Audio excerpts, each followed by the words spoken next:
Hello everyone, welcome back to my channel Taj diary life vlogs. ఇవాళ మన blog వీడియోలో మన రెసిపీ వచ్చేసి అదేనండి, హోమ్ మేడ్ పాప్కార్న్ రెసిపీ. మనం మూవీస్కి కానీ లేదంటే బస్ స్టాప్స్లో కానీ ఎక్కువ చూస్తుంటాం, ఎక్కువ తింటూ ఉంటాం కదా. ఆ పాప్కార్న్ని ఇంట్లోనే చాలా ఈజీగా 5 మినిట్స్లో రెడీ చేసేసుకోవచ్చు. ఎలాగో చూసే ముందు నా ఛానల్ని ఫస్ట్ టైం విజిట్ చేస్తున్నట్లయితే సబ్స్క్రైబ్ చేసుకోండి, పక్కన ఉన్న బెల్ ఐకాన్ని ప్రెస్ చేయండి. ఇలాంటి మోర్ వీడియోస్ చూసేయండి. మనం పాప్కార్న్ తయారు చేసుకోవడం కోసం ఒక వెడల్పాటి మందపాటి గిన్నెని కానీ లేదా ఇలాంటి కుక్కర్ని కానీ తీసుకొని అందులో 2 టేబుల్ స్పూన్స్ ఆఫ్ ఆయిల్ని వేసుకొని వేడి చేసుకోవాలి. ఆయిల్ ప్లేస్లో మనం బటర్నైనా యూస్ చేసుకోవచ్చు. నేనైతే ఆయిల్ యూస్ చేస్తున్నాను. ఆయిల్ కాస్త హీట్ అయిన తర్వాత అందులో కొంచెం పసుపు అండ్ అలాగే మన పాప్కార్న్కి సరిపడా సాల్ట్ని కూడా వేసుకొని అవి రెండు కాస్త మిక్స్ చేసేసుకోవాలి. చూసారు కదా, ఇలా మిక్స్ చేసుకొని ఇప్పుడు మనం దీంట్లోకి పాప్కార్న్ సీడ్స్ని అయితే వేసుకోవాలి. ఈ పాప్కార్న్ సీడ్స్ మనకి జనరల్ స్టోర్స్లో కానీ లేదంటే మార్ట్స్లో కానీ మనకి ఎక్కడైనా ఆన్లైన్లో కూడా అవైలబుల్గా ఉంటాయి. ఈ సీడ్స్ని మనం ఒక కప్పు సీడ్స్ తీసుకున్నాం కదా, ఈ సీడ్స్ని మనం ఆయిల్లో వేసేసుకోవాలి.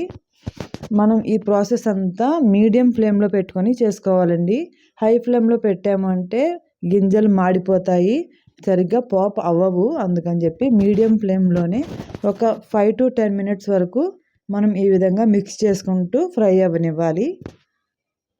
అవి కాస్త లోపల వరకు ఫ్రై అయ్యి పాప్ అవ్వడానికి ఒక 5 to 10 మినిట్స్ టైం పడుతుంది. కాబట్టి ఒక 10 మినిట్స్ వరకు మనం ఈ విధంగా మధ్య మధ్యలో కలుపుకుంటూ అవి పాప్ అయ్యే వరకు మనం మిక్స్ చేసుకుంటూ ఉండాలి.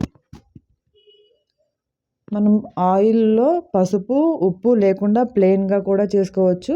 కానీ మనం ఎక్కువగా ఇష్టపడేదైతే ఈ విధంగా కొద్దిగా సాల్ట్ అండ్ అలాగే పసుపు వేసుకుంటే టేస్ట్ బాగుంటుంది. చూసారు కదా, చక్కగా అవి ఫ్రై అవుతున్నాయి ఆయిల్లో.